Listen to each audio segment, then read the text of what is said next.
Bonjour à tous, bienvenue sur Moss Musculaire, j'espère que vous allez bien. Comme vous avez pu le remarquer, ça fait un petit moment que j'ai pas pu sortir de vidéo ni de review, pas simplement parce que j'ai eu quelques petits soucis de santé qui m'ont empêché de pouvoir simplement faire les vidéos. Mais voilà, maintenant tout va bien, je suis de retour, tout va pour le mieux, donc on va pouvoir continuer à suivre toute cette saison de bodybuilding et on va rattraper quand même la compétition de Chicago de la semaine passée qu'on n'a pas pu voir en vidéo.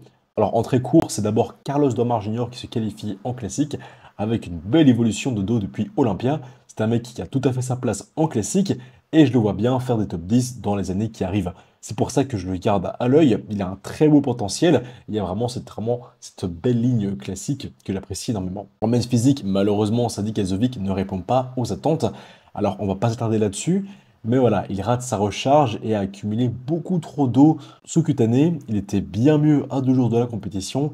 Ici, ses abdos ont disparu, le triceps aussi. Et son dos, voilà, on ne voyait plus du tout les détails. Il a juste une chose qui m'inquiète par contre au niveau de son ventre, ce sont les varices sur l'abdomen.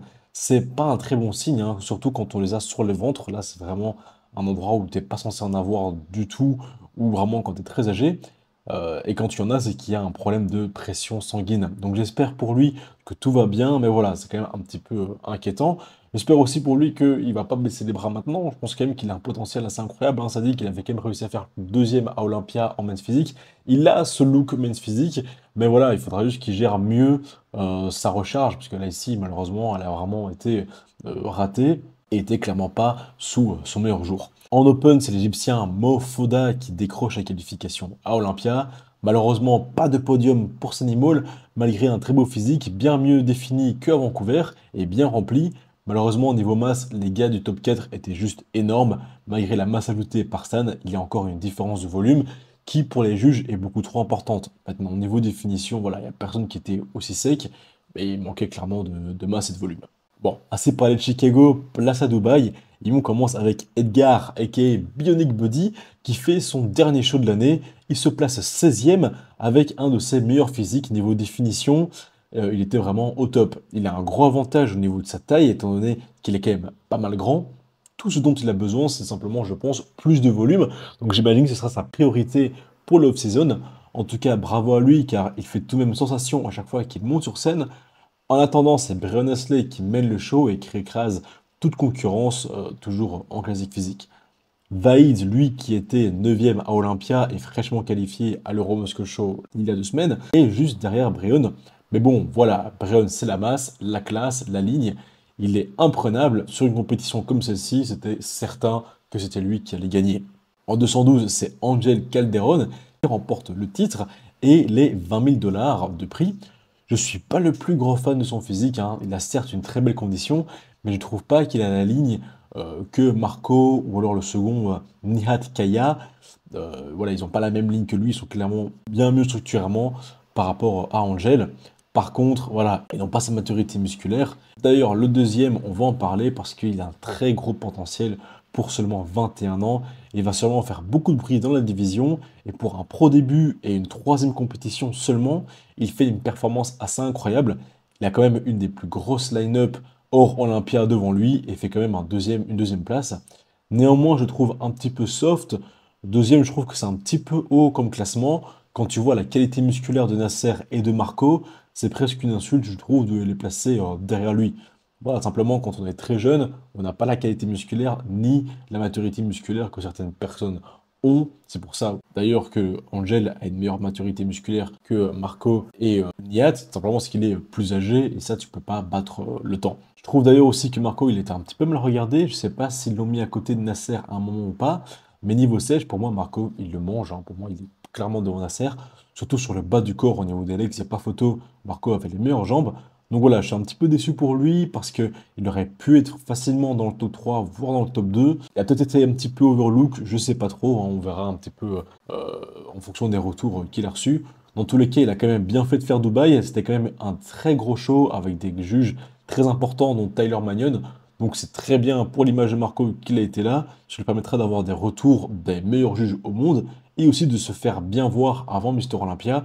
Car oui, il ne faut pas oublier que Marco va à Olympia. Il a encore 12 semaines pour faire quelques petites améliorations avant de faire la compétition la plus importante de l'année quand même. Donc voilà, ce sera quand même une très belle et très longue run pour lui, mais ça finira par un très beau final. Donc voilà, bravo, bravo à lui, Marco. Je sais qu'il regarde les vidéos, donc bravo à toi pour Dubaï et aussi bravo pour la performance d'enchaîner quand même toutes ces compétitions.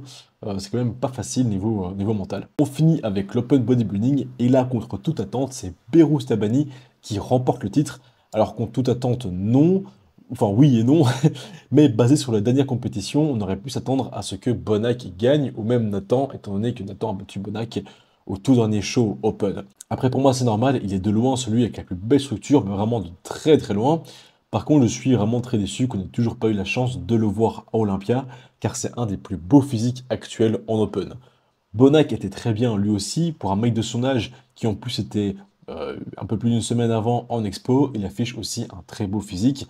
Il mérite sa deuxième place et niveau sèche, il est quand même très très bien. Quand tu vois ses stries sur les fessiers et la définition sur les ischios, c'est quand même assez incroyable. Maintenant, il fait un peu plus compact et quand tu le vois tout seul, je donne clairement vainqueur. Mais à côté d'un mec plus en X et bien plus large comme Behrous, bah là c'est un petit peu plus dur de le faire gagner. Surtout quand tu vois la chaîne abdominale de Behrous et celle de Bonac. Bon voilà, il n'y a pas photo. Behrous c'est taille fine, sangle abdominale hyper petite et hyper maîtrisée, alors que Bonac elle est un petit peu plus ronde malheureusement, un peu plus bloc. Nathan lui, il est troisième, il a les meilleures cuisses sur scène, mais niveau définition, il est un petit peu off, pas à son meilleur physique. À voir s'il pourrait aller à Olympia cette année, je l'espère. Je ne sais pas s'il arrête la saison ici ou s'il a prévu de faire encore des shows. Il a quand même l'habitude et la tendance à faire beaucoup de compétitions chaque année. Donc je ne serais pas surpris de le revoir ailleurs plus tard dans l'année. Il y a encore quand même pas mal de compétitions en Europe. Donc ce sera sûrement pas encore la fin pour Nathan. Je pense qu'il a encore faim, il a encore envie de gagner quelques pro shows. Et alors pour finir, Nexila qui fait quatrième. Et bon, il était clairement pas en condition, hein. Il aurait pu être bien plus sec. Il aurait pu encore sécher 2-3 semaines. Comparé aux autres, ça manque de découpage. Alors, il a quand même amélioré son dos et son posing, ça, il faut quand même le dire. Surtout au niveau posing, il est quand même bien mieux, plus symétrique. Pour moi, le potentiel, il est toujours là. Il faut juste qu'il s'arrache plus sur la diète et là, à ce moment-là, il gagnera facilement des pro shows. C'est un monstre, ce mec. C'est clairement une anomalie avec un potentiel énorme. Ça serait dommage de gâcher ça avec un manque de sèche, comme beaucoup de mass monsters l'ont fait avant lui. Je pense que c'est vraiment le genre de mec qui, une fois qu'il arrive à avoir la définition et la sèche, il peut vraiment faire extrêmement mal. Alors, il travaille étroitement avec Chris Cormier. Chris Cormier qui quand même arrive à ramener un gars comme Brian Asley dans de très très bonnes conditions. Je pense qu'ils finiront aussi par y arriver avec Nexila. Mais voilà, je pense aussi que c'est une question de temps. Et d'habitude, il faut qu'ils continuent de travailler ensemble. Dans tous les cas, c'est pas encore fini pour Rubiel, hein. Il y a encore pas mal d'autres compétitions qu'il peut essayer de faire pour aller à Olympia. Et voilà, pour moi, il faut juste travailler sur la condition, c'est tout. En tout cas, voilà, ce sera tout pour cette vidéo. J'espère qu'elle vous aura plu. Vous m'avez manqué, je suis content d'être de retour. Et on se revoit pour d'autres vidéos. C'était Karim de Masse Musculaire. À bientôt. Ciao.